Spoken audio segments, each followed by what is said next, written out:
So the first thing I would tell anybody, if you're going to go into business for yourself, or you're taking on a big role or a big position, or you're going to start making sales for yourself, whatever the case is, you got to get in the right mindset. Because if you're not thinking about things clearly, if you don't have your why in place, you don't have goals, and you don't have, your trackers and all this, you're not going to succeed in whatever it comes down to, especially sales.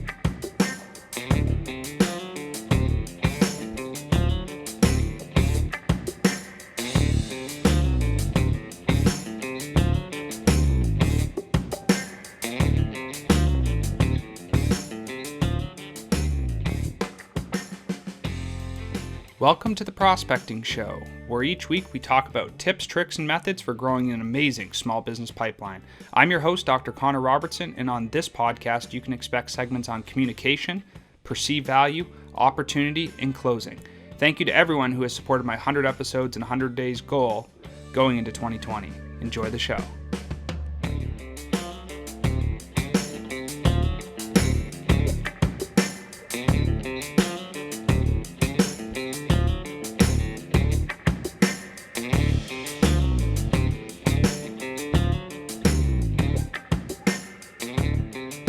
Welcome back to the Prospecting Show. Today we have Kemmet Dominguez on the call. How are you, bud? Hey, what's going on, Connor? I am doing great. I hope you're doing well yourself. Absolutely. Thank you so much for coming by the show. Just to set kind of the agenda here for the people that are listening, we're going to talk a little bit about you and what you do in your business.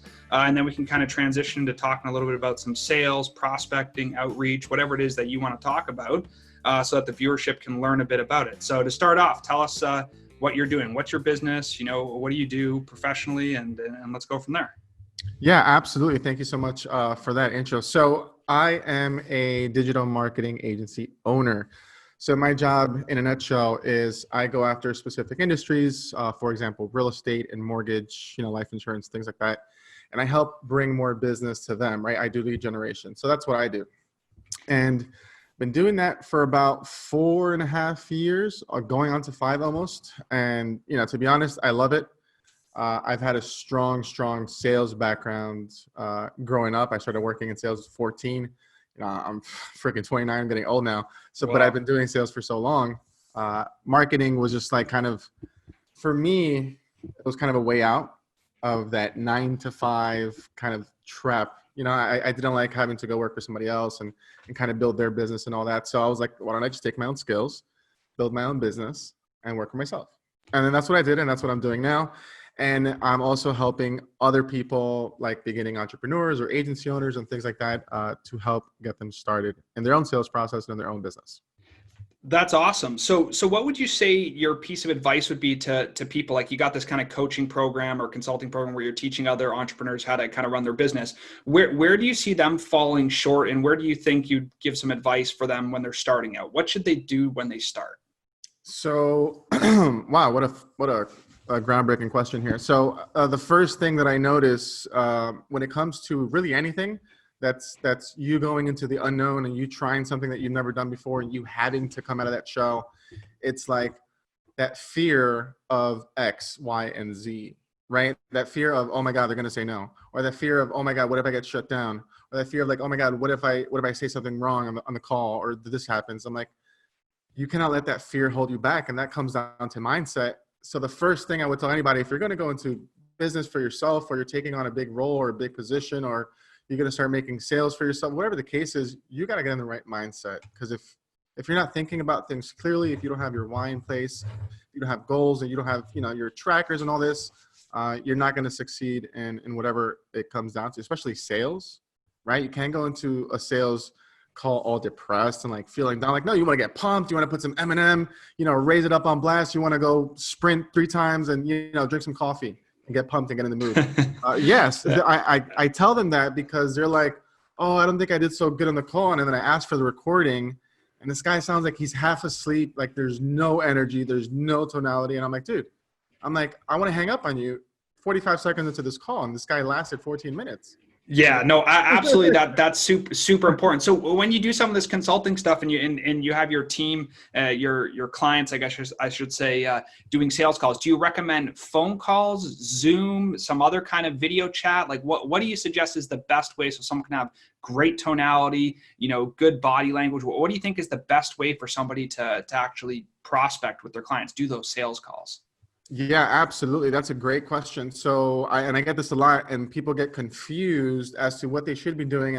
And the number one thing I tell them is, like anything in life, to see what works best for you or what's more efficient, you have to test, right? Like split test ads, split test copy, split test this seasoning versus that. So do 10 sales calls over the phone, one call, close it, right? Go through your framework and then do your thing and then pitch at the end. And then do another 10 and sit in a Zoom call and have a presentation, have a pitch deck and go through it. And then again, pitch at the end, close it, and see what's more comfortable for you. Are you more comfortable sitting down in person, looking at a person on the screen and having them show your face? Maybe you're a little, maybe you're a little camera shy. Okay, let's try the one call close. And if it works, then stick to what's work, right? Stick to what's working, because kind of, oh man, I did 3 good calls on video, but then I bombed 10 sales calls. Let me try another 10. Like, no, you kind of already did your basic. So just stick to what worked the first time and then go from there. After some time, obviously come back and evaluate and like, okay, I think I can just stick to this and start training, other salespeople eventually, your own process, but you got to find your cadence. So absolutely test, Yeah. So what do you think about when people are going to that sales process and they do, like you said, 3 calls on the phone, and then they do, three calls on Zoom, and they get really good at one. They say, I'm going to do Zooms from now on, right? That's all I'm going to do. Video conference. I'm going to close them all there. And then 6 months down the road, they're not getting the result they got at the beginning. When did they switch it up? I know you talk about split testing, but when did they switch that up and go a different route? Well, if you guys don't know who Russell Brunson is, he's an amazing marketer, and he has this thing called the 100-click test, right? Where you send traffic to a specific landing page, and if 100 clicks, meaning 100 people came through and nothing happened, then there's something wrong with that specific part of the funnel. So if you do your, not even more than 10 calls, if you do a week and a half of just 1 call closing and it's not working out for you, then realize that either ask for help, get better, maybe see if there's something that you're doing wrong, right? Always assume that you're at fault, and you can always get better and learn from your experience. But if you're like, it's just not happening for you and you're just like bombing calls after calls, switch over, right? After some time, like you're going to realize like, if this is not working out, I need to start generating cash flow. Obviously I have to, I have to switch things up. You can't just stay with something that's not working at the end of the day. Yeah, right? absolutely. Give it some time, give it a little, 7 days or something, or X number of calls. Right. To get some flexibility and get some testing data.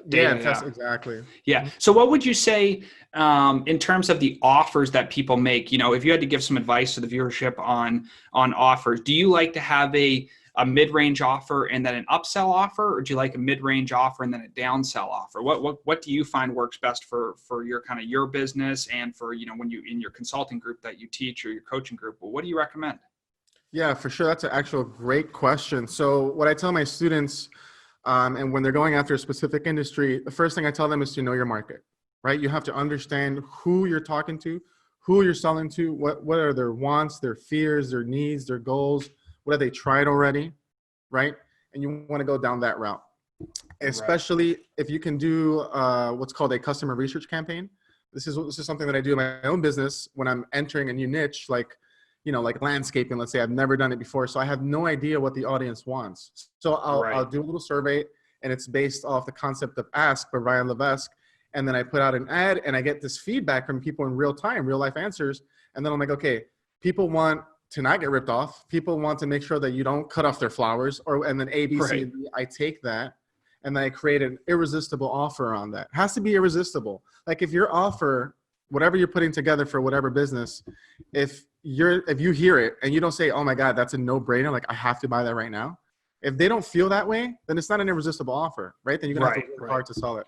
And what do you think that offer looks like? Like, so you're saying we're talking about upsells versus downsells on that offer. Is that offer the first offer, the kind of mid-range, what you'd ideally like them to buy, or is that the upsell, or what is that? So what I would do is I would have a main offer, right? My core offer, for example, I'll give you my my mortgage example. So my core offer is, 30 to 45 booked appointments per month with an entire system. Obviously, I'm paraphrasing. That's not how I would say it. Sure. But that is my core offer. I want them to buy this. It's $5,000. That is, I only want to sell this package. Okay. However, there are people who will not have $5,000 but still want to work with me. Okay. So we'll do a little downsell. Like I call it quote unquote, I call it my trial package because it's like not what I want. So my trial package is like $3,500 and it's like 75 leads, right? It's not booked appointments anymore. It's leads. And then you have to work it with the system and then boom. Maybe they love the $5,000 a month plan and they want to like, you know what, let's do longer. I'm like, okay, I have a 12-month plan, right? And here we go. Here goes the upsell after the first month. Like, this is great. What else do you have? Let's do 12 months at 4K or something, right? Always have options for your clients. Because if that single offer doesn't work and you're like super adamant, and that was one mistake that I did, you're not going to move anywhere. So well, that's just it, right? You don't have anywhere to go. If you have one offer and they say no to that, it's like, okay, this conversation's done, right? Very, very difficult. So would you recommend, so you talked a little bit like an offer that you present, then you have the downsell offer for the people who don't have the 5K, for example, but then really you have an upsell offer in the end where you're saying, I'll drop the price from 5K a month to 4K a month, but you got to commit for 12 months. Is that kind of like your upsell at the end there? Is that kind of how you recommend to do that? Exactly. Not those numbers exactly as far as the retainer goes, but yeah, that's the idea. So I'm incentivizing this guy. Like, if he's already sold on my 90-day package and he's ready to drop 12K, I'm like, listen, if you go for 12 months, instead of paying 45, we'll do 37.50, and your new total is this. Like, he's already sold on the idea. Like, it only makes sense. Like, if you're trying to scale and build, go long term, right? Because that's where the money is. Right. No, absolutely. And in that sales process, do you find that the customer is very understanding of what you do, or do you find that first 90 days is a lot of explaining what you do? Like, do they really get, the service you offer before you start doing it for them? Yes, absolutely. So this kind of comes down to my qualification process and on how I kind of position myself before we even, get on a call or even do business together.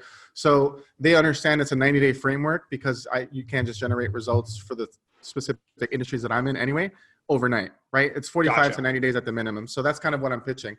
If they're okay with that, like I tell them, you're going to get shit leads. You're going to get, people to tell you no, you're going to get this, you're going to get that. Like I'm pre-framing the situation. But at the end of the 90 days, you're going to see the rainbow. You're going to have the pot of gold, but you're going to have to kind of sit through that process, right? I call them growing pains. So if you're willing to go to growing pains, then that's just a good intel. Like, let's go longer.